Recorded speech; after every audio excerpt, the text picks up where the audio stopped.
برادران اسلام، قرآن پاک کی سورہ البقرہ سے آیت نمبر 23 اور آیت نمبر 24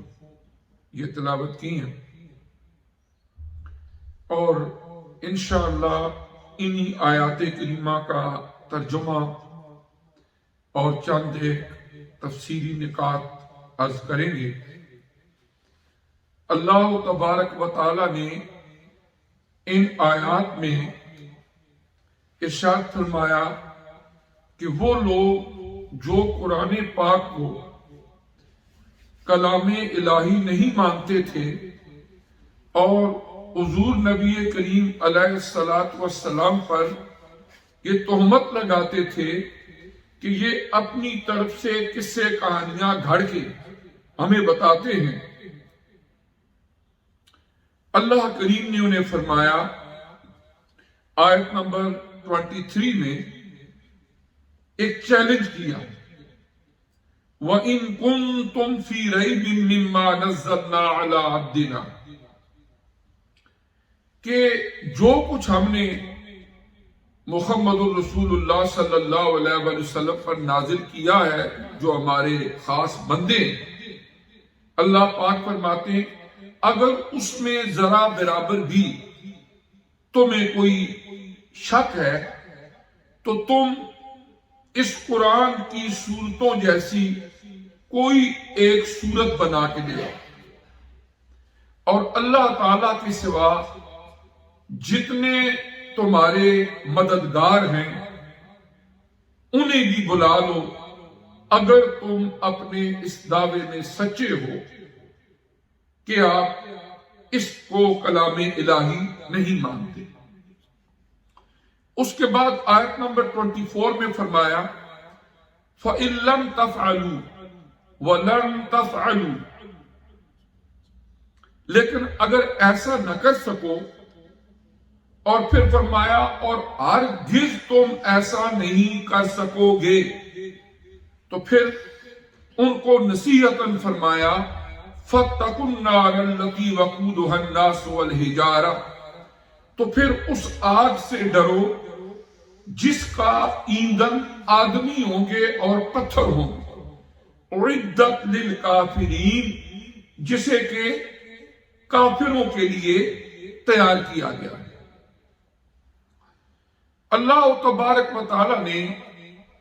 قرآن پاک کی چند دوسری صورتوں میں مکی دور کے اندر بھی جب مشرکین مکہ اس قرآن پاک کی آیات کے متعلق اپنے بغض اور عناد کی وجہ سے یاوہ گوئی کرتے اور یہ الزام تراشی کرتے کہ یہ کلام الہی نہیں بلکہ گھڑی ہوئی حکایات ہیں، تو اللہ تعالیٰ نے کئی مقامات پر مکی دور میں نازل ہونے والی جو صورتیں اور آیات ہیں ان کے اندر بھی انہیں چیلنج کیا۔ ان میں سے چند ایک مقامات جو ہیں ان کا ہم عرض کرتے ہیں۔ سورہ یونس کے اندر آیت نمبر 48 میں، سورہ ہود کی آیت نمبر 13 میں، سورہ بنی اسرائیل کی آیت نمبر 88 میں، سورہ الطور کی آیت نمبر 23 اور 24 میں اس چیز کا تفصیل کے ساتھ اللہ تعالیٰ نے ذکر فرمایا۔ مثلا سورہ یونس کی آیت نمبر 37، اللہ کریم نے سورہ یونس کی 37 نمبر آیت میں فرمایا وَمَا كَانَ هَذَا الْقُرْآنُ أَن يُفْتَرَى مِن دُونِ اللَّهِ وَلَكِن تَصْدِيقَ الَّذِي بَيْنَ يَدَيْهِ وَتَفْصِيلَ الْكِتَابِ لَا رَيْبَ فِيهِ مِن رَبِّ الْعَالَمِينَ۔ ارشاد فرمایا کہ یہ جو قرآن پاک ہے، فرمایا کہ یہ گھڑی ہوئی کتاب نہیں ہے بلکہ اللہ تعالی کی طرف سے یہ ایک مصدقہ کتاب ہے ان کے سامنے، اور یہ تفصیلی کتاب ہے جس میں کوئی شک و شبہ نہیں، اور یہ رب العالمین کی طرف سے نازل ہونے والی کتاب ہے، اللہ جل مجدہ کی طرف سے نازل ہونے والی کتاب۔ اس کے بعد سورہ بنی اسرائیل، جس کا ایک نام سورہ الاسراء بھی ہے، اس کی آیت نمبر 88 میں فرمایا قُلْ إِنِ اجْتَمَعَتِ الْإِنسُ وَالْجِنُّ، کہ اے پیارے نبی صلی اللہ علیہ وسلم آپ یہ ارشاد فرما دیجئے کہ اگر سارے انسان اور جن اکٹھے بھی ہو جائیں عَلَىٰ أَن يَأْتُوا بِمِثْلِ هَٰذَا الْقُرْآنِ لَا يَأْتُونَ بِمِثْلِهِ، اگر وہ اکٹھے ہو جائیں کہ ہم اس قرآن جیسا ایک دوسرا قرآن لے کر آئیں گے تو سارے جنوں انس مل کے بھی اس قرآن پاک جیسا کوئی کتاب نہیں لا سکتے، کوئی قرآن نہیں لا سکتے۔ وَلَوْ كَانَ بَعْضُهُمْ لِبَعْضٍ ظَهِيرًا، اگرچہ وہ ایک دوسرے کے لیے مددگار ہی کیوں نہ ہو، ایک دوسرے کی مدد کرے۔ سورہ ہود کی آیت نمبر 13 میں اللہ پاک نے فرمایا قل، آپ یہ ارشاد فرما دیجئے فَأْتُوا بِعَشْرِ سُوَرٍ مِّن مِّثْلِهِ مفتریات، کہ اگر یہ قرآن پاک کو آپ کہتے ہیں کہ یہ گھڑی ہوئی کتاب ہے تو جاؤ ایک چیلنج یہ دیا کہ اس کی صورتوں جیسی 10 صورتیں لے آؤ جو گھڑی ہوئی ہوں اور اس کا مقابلہ کرو، اور فرمایا وَادْعُوا مَنِ اسْتَطَعْتُم مِّن دُونِ اللَّهِ إِن كُنتُمْ صَادِقِينَ، اور ان کو بھی بلا لو جو طاقت رکھتے ہیں اللہ کے سوا آپ کی مدد کی، اگر تم سچے ہو۔ یعنی یہ چیلنج اللہ تعالیٰ نے کئی مقامات پر دیا۔ اس طرح سورہ القصص کی آیت نمبر 49 میں بھی ایسی ایک ارشاد فرمایا گیا۔ تو عرض کرنے کا مقصد یہ ہے کہ مکی دور کے اندر بھی اللہ جل مجدہ نے قرآن پاک کے حوالے سے اس حقیقت کو واضح کر دیا کہ یہ اللہ کا ذاتی کلام ہے۔ حضور نبی کریم علیہ السلام کے قلب اطہر پر اس بنی نوع انسان کی پیشوائی اور رہنمائی کے لیے ایک کمپلیٹ کوڈ آف لائف کے طور پر، ایک مکمل ضابطۂ حیات کے طور پر نازل ہوا ہے۔ اور اللہ کریم نے سورہ البقرہ کی آیت نمبر 23 اور 24 جو آغاز میں تلاوت کی، ان میں بھی ایک چیلنج دیا کہ جاؤ اس جیسی کوئی ایک صورت لے آؤ۔ یہ چیلنج مکہ مکرمہ میں بھی تھا، مدینہ طیبہ میں بھی تھا۔ اس دور کے اندر جو اہل کتاب، جو منافقین، جو مشرکین اللہ کی کتاب کے بارے میں شکوک و شبہات کا اظہار کیا کرتے تھے، انہیں بھی تھا، اور تا قیام قیامت جو بھی کوئی انسان آنے والے ہیں انہیں بھی یہ چیلنج ہے کہ اگر تم یہ کہتے ہو اپنے دعوے میں سچے ہو تو پھر قرآن کی کوئی سورت، کوئی ایسی آیات تم بھی لے آؤ۔ پھر ایک بات یہ کہ ایک لفظ ہے عرب اور ایک ہے عجم۔ عربک لینگویج میں عجمی کہتے ہیں گنگے کو۔ اہل عرب کو اپنی زبان پر بڑا فخر تھا، اور دوسرے لوگوں کی زبان کو وہ کہتے تھے یہ عجمی ہے، یہ تو گنگے ہیں، اصل تو زبان ہماری ہی ہے۔ اور پھر زمانہ جاہلیت کے اندر بھی بڑے بڑے شعراء آج بھی ان کے دیوان موجود ہیں۔ وہ لوگ عربی زبان میں نظمیں کہتے، کسی کی مخالفت ہوتی تو حجب کہتے، کسی کے ساتھ محبت عقیدت ہوتی تو اس کے قصیدے پڑھتے۔ آج بھی وہ دیوان موجود ہیں اور عربی ادب کے اندر پڑھائے جاتے ہیں جو زمانہ جاہلیت میں لکھے گئے۔ ان لوگوں کو عربی زبان پر عبور حاصل تھا، لیکن جب اس قرآن پاک کا نزول شروع ہوا تو اب ان کا اندر سے دل تو یہی کہتا تھا کہ یہ کوئی عام بندے کا کلام نہیں، لیکن اس کے باوجود عام لوگوں کو گمراہ کرنے کے لیے وہ یہ الزام تراشی کرتے کہ یہ جو حضرت محمد مصطفیٰ صلی اللہ علیہ وآلہ وسلم پڑھ کے ہمیں سناتے ہیں، یہ پہلے لوگوں کے قصے کہانیاں ہیں اور من گھڑت ہیں، اور یہ ہمیں بتا رہے ہیں لہذا اس طرف دھیان نہ دو تاکہ کوئی لوگ دین اسلام کو قبول نہ کریں۔ اس کے پس پردہ ان کی دین دشمنی، ان کا عناد، کینہ اور بغض تھا۔ اب اللہ تعالیٰ نے مکی دور میں بھی اور مدنی دور میں بھی انہیں یہ چیلنج کیا کہ اگر تم اتنے ہی اپنی زبان پر ناز کرنے والے ہو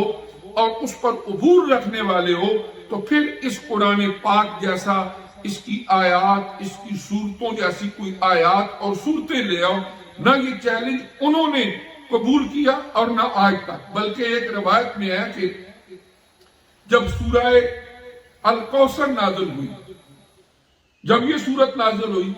اب اللہ تبارک و تعالیٰ نے تو مکی دور میں بھی چیلنج دے دیا تھا۔ وہاں پر خانہ کعبہ شریف میں لوگ جب وہ طواف کیا کرتے تھے تو ایک ان کا طریقہ یہ تھا کہ جو آدمی آج کے دور میں کوئی اچھی شاعری کوئی چیز لکھتے ہیں تو فیس بک پہ لگا دیتے ہیں یا کسی اور سوشل میڈیا پہ لگا دیتے ہیں۔ مقصد کیا ہوتا ہے کہ لوگ دیکھیں، چلو کوئی استفادہ کریں گے یا جو بھی کسی کی نیت و ارادہ ہو۔ اس دور کے اندر لوگ خانہ کعبہ شریف کا طواف کرنے کے لیے آتے تھے اور لوگ اپنی شاعری کو وہاں پر لٹکا دیتے۔ لوگ جب طواف کرتے اس دوران وہ اشعار پڑھتے، ان کو داد دیتے، ماشاءاللہ بہت خوبصورت لکھا ہے، اچھا لکھا ہے۔ ایک دن ایک صحابی انہوں نے سورہ الکوثر لکھ کے وہاں لٹکا دی۔ اب ان کے جو بڑے بڑے شعراء تھے انہوں نے بھی جب پڑھا تو فوراً ان کی زبانوں سے یہ الفاظ جاری ہوئے، ما ھذا قول البشر، کہ یہ کسی بندے کا کلام نہیں ہو سکتا، بلکہ بے شمار وہ لوگ ہیں کہ جنہوں نے قرآن پاک کا تنقیدی طور پر مطالعہ شروع کیا۔ 9/11 کے بعد ایک امریکن صحافی عورت ہے، انہوں نے خود اپنا ایک بیان دیا کہ مجھے یہ ڈیوٹی دی گئی کہ تم قرآن پاک میں سے غلطیاں نکالو، اور میں نے ایک کالم میں اس کی پوری تحقیق کر کے ابھی میرے ذہن میں نہیں اس کا نام، لیکن پورا نام ہر چیز بھی لکھی تھی، وہ ایک میرے کالم میں بھی اس کا ہے۔ وہ کہتی ہے میری ڈیوٹی یہ تھی کہ تم نے قرآن میں سے خامیاں نکالنی ہیں اور یہ خامیاں نکال کے پھر ہمیں بتانی ہے تاکہ ہم لوگوں کو بتا سکیں کہ قرآن پاک جو ہے اس کے اندر یہ چیز جو ہے وہ خلاف ہے، ہمارے خلاف ہے، انسانیت کے خلاف ہے، ہیومن رائٹس کے خلاف ہے، سو آن، جو بھی ان کا ایک نظریہ تھا۔ وہ کہتی ہے کہ میں نے قرآن پاک لے لیا، ظاہر ہے کہ وہ انگلش ٹرانسلیشن تھی، وہ تو انگلش جانتی تھی۔ وہ کہتی ہے میں نے بیٹھ کے پڑھنا شروع کر دیا۔ کہتی جب میں نے پڑھنا شروع کیا تو آہستہ آہستہ میرے اوپر ایک اثر ہونا شروع ہو گیا کہ یہ جھوٹی کتاب نہیں لگتی، یہ باتیں تو سچی لگتی۔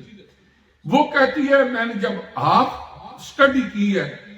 تو میرے اندر سے ایک آواز تھی کہ مجھے اس دین کو قبول کر لینا چاہیے، تو بجائے اس کے کہ میں اس کی غلطیاں نکال کے لوگوں کو بتاتی، میں نے اعلان کر دیا کہ میں مسلمان ہوں، اور اس کے بعد وہ مسلمان ہو گئی۔ اور بے شمار لوگ ہیں جو قرآن پاک کی ان تعلیمات، ان آیات کی اثر پذیری، اس کی تلاوت قرآن سے متاثر ہو کر وہ دائرہ اسلام میں داخل ہوئے۔ بلکہ حضرت عمر فاروق رضی اللہ تعالیٰ عنہ کا ایک مشہور واقعہ ہے کہ جب آپ گھر سے کسی بھی ارادے سے نکلے،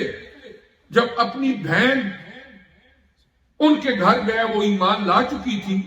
اور وہ قرآن پاک کی تلاوت کر رہی تھی، جب اس تلاوت قرآن پاک کی آواز ان کے کانوں میں پڑی، بے ساختہ جب اندر گئے، بہن کو کہا مجھے وہ آیات پھر پڑھ کے سناؤ۔ جب انہوں نے پڑھ کے سنائی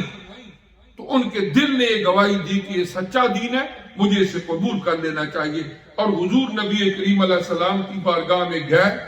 دین اسلام کو قبول کیا، اور پھر اللہ کریم نے انہیں اعلیٰ ترین درجات عطا فرمائے۔ حضور نبی کریم علیہ السلام کے مثال مبارک کے بعد